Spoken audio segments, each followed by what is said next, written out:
कल यानी 12 अप्रैल को पूरे देश भर में वीर शिरोमणि बाबा चौहरमल की जयंती को लेकर धूम देखने को मिली। इस अवसर को लेकर हर तरफ उत्साह का माहौल था। पातेपुर में भी कई स्थानों पर बाबा चौहरमल की जयंती धूमधाम से मनाई गई। वहीं पातेपुर प्रखंड क्षेत्र के चांदपुर फतेह पंचायत में बाबा चौहरमल के मंदिर में पूजा अर्चना की गई, जहां मुख्य अतिथि के तौर पर पातेपुर के बड़े समाज सेवी अशोक रजक भी पहुंचे, जहां उनका भव्य स्वागत किया गया। इस मौके पर मीडिया से बातचीत करते हुए उन्होंने क्या कुछ कहा, सुनिए। बने रहे हमारे साथ, बने रहे बिहार की बात के साथ संवाददाता जलज कुमार। बाबा वीर चौहरमल का 712वीं जयंती है और उस मौके पे आज हमें चांदपुर फतेह के लोगों ने इतनी आदर और सम्मान से बुलाया है। उसके लिए सबसे पहले मैं चांदपुर फतेह के इस नवा चक्की पोखर पे सभी को अभिनंदन और वंदन करता हूँ।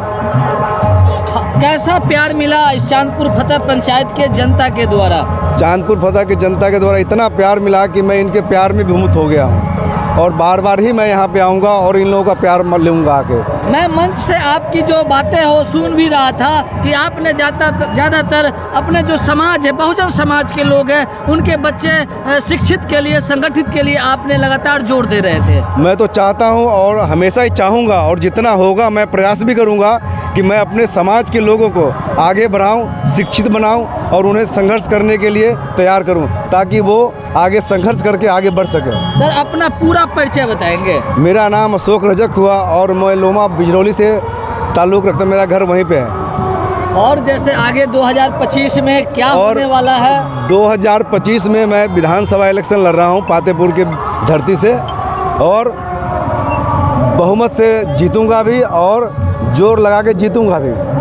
सबसे पहले आपको चैनल को और इस चांदपुर फतेह की धरती पर तमाम श्रोता एवं दर्शक बंधुओं को मैं हार्दिक अभिनंदन, वंदन और चंदन करता हूं कि आज बाबा वीर चौहरमल जयंती के 712वें समारोह में मुझे आने का मौका मिला, सौभाग्य मिला। इसके लिए मैं यहाँ के तमाम कार्यकर्ता को हार्दिक अभिनंदन करता हूं और संदेश देना चाहता हूं कि जिस तरह से बाबा साहब भीमराव अंबेडकर, वीर चौहरमल एवं राजा सलेश हमेशा दलित, शोषित, वंचित और गरीबों के लिए संघर्ष करते हैं, उसी तरह यहाँ जो भी लोग हैं उनके अनुयायी बने और बच्चों को शिक्षित करें और इस संघर्ष को आगे तक बढ़ाने का काम करें।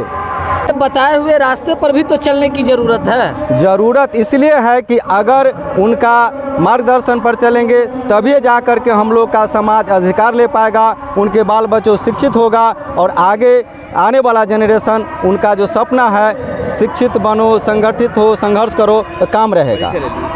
अपना पूरा परिचय बताएंगे? मेरा नाम रामजिनीश पासवान हुआ।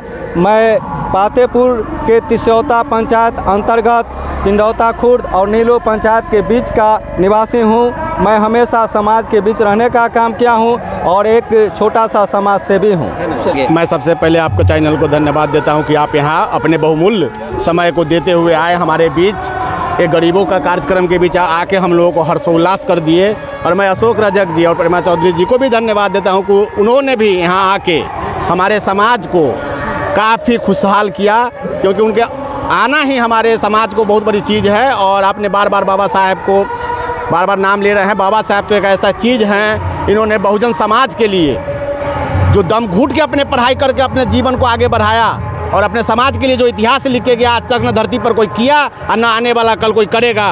और हम चाहते हैं कि हमारा बच्चा, हमारा समाज इस चीज़ को पुनः करे और अपनी ताकत से इस समाज को आगे बढ़ाए और शिक्षा बनाए, पढ़े और शिक्षित बने, आगे बढ़े। इस देश के कोई ऐसा व्यक्ति नहीं है जो बाबा साहब का ऋणी नहीं है। हर एक व्यक्ति बाबा साहब का ऋणी है। अगर आज वो नहीं होते तो हम नहीं होते। एक कपड़ा हमारे शरीर पर नहीं होता, नंगा चलाता। जो इससे 1200 जो साल पहले जो अंग्रेजों के शासन के बाद जो शासन थी, उन्होंने हमारे पूर्वजों को, बहुजन के पूर्वजों को क्या दशा किया, हम आपसे छुपा हुआ नहीं है। इसलिए बाबा साहब का हम लोग वो ऋणी है जो जन्म जन्मांतर तक उनका ऋण नहीं चुका पाएंगे। खास तौर पर आज उनको तहे दिल से धन्यवाद देता हूँ कि ऐसे ही हर साल हमारे बाबा वीर चौहरमल के जयंती पर आए और हमारे गौरवान्वित करे और सम्मान दे।